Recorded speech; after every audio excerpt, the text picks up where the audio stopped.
ഓണത്തിന് സൗജന്യ കിറ്റ് വാങ്ങിയ ആളുകളും അതുപോലെ തന്നെ ഇനി കിറ്റ് വാങ്ങാനുള്ള ആളുകളും പ്രത്യേകം ശ്രദ്ധിക്കേണ്ട കാര്യങ്ങളാണ് ഇന്നത്തെ വീഡിയോയിലൂടെ പറയാൻ പോകുന്നത്.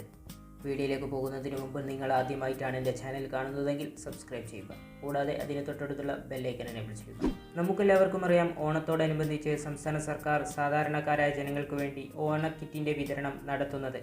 കേരളത്തിൽ ഏകദേശം 88 ലക്ഷത്തോളം കാർഡ് ഉടമകൾക്ക് റേഷൻ കാർഡ് തരംതിരിവ് ഇല്ലാതെ തന്നെ എല്ലാവർക്കും കിറ്റ് ലഭ്യമാകുന്ന ഒരു പദ്ധതിയാണിത്. 11 സാധനങ്ങളുടെ പലവ്യഞ്ജന കിറ്റാണ് നമുക്ക് ലഭ്യമാകുന്നത്. പക്ഷേ ഇപ്പോൾ കിറ്റിലെ പല സാധനങ്ങൾക്കും ഗുണമേന്മ പോരാ എന്നുള്ളൊരു പരാതി കേൾക്കുന്നുണ്ട്.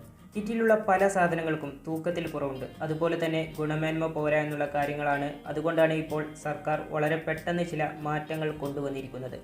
ഇപ്പോൾ ലഭിക്കുന്ന കിറ്റിൽ നിന്നും ശർക്കര പിൻവലിച്ചിട്ടുണ്ട്. ശർക്കരയുടെ വിതരണം ഇനി മുതൽ ഉണ്ടായിരിക്കുകയില്ല. അതിനു പകരം 1.5 കിലോ പഞ്ചസാരയായിരിക്കും വിതരണം ചെയ്യുക. കേരളത്തിലെ പല സപ്ലൈകോ ഗോഡൌണിൽ നിന്നും ശർക്കര ഇപ്പോൾ സർക്കാർ പിൻവലിച്ചു തുടങ്ങിയിട്ടുണ്ട്. 11 സാധനങ്ങളുടെ പലവ്യഞ്ജന സാധനങ്ങൾ തന്നെയായിരിക്കും കിറ്റിൽ ഉൾപ്പെടുത്തുക. അതിൽ കുറവൊന്നും ഉണ്ടായിരിക്കുകയില്ല. മുമ്പ് കിറ്റ് വാങ്ങിയപ്പോൾ ശർക്കര കിട്ടിയിട്ടുണ്ടെങ്കിൽ അതിൽ എന്തെങ്കിലും പ്രശ്നമുണ്ട്, അല്ലെങ്കിൽ മറ്റ് സാധനങ്ങളിൽ എന്തെങ്കിലും പ്രശ്നമുണ്ട് എന്നുണ്ടെങ്കിൽ നിങ്ങൾ നിങ്ങളുടെ റേഷൻ കടകളുമായി ബന്ധപ്പെടുക. അപ്പോൾ ഈ ഒരു ഇൻഫർമേഷൻ നിങ്ങൾ ഷെയർ ചെയ്യുക. വീഡിയോ ഇഷ്ടപ്പെട്ടാൽ ലൈക്ക് ചെയ്യുക. ചാനൽ സബ്സ്ക്രൈബ് ചെയ്ത് തൊട്ടടുത്തുള്ള ബെല്ലൈക്കൻ എനേബിൾ ചെയ്യുക. അപ്പോൾ മറ്റൊരു വീഡിയോയിൽ കാണാം.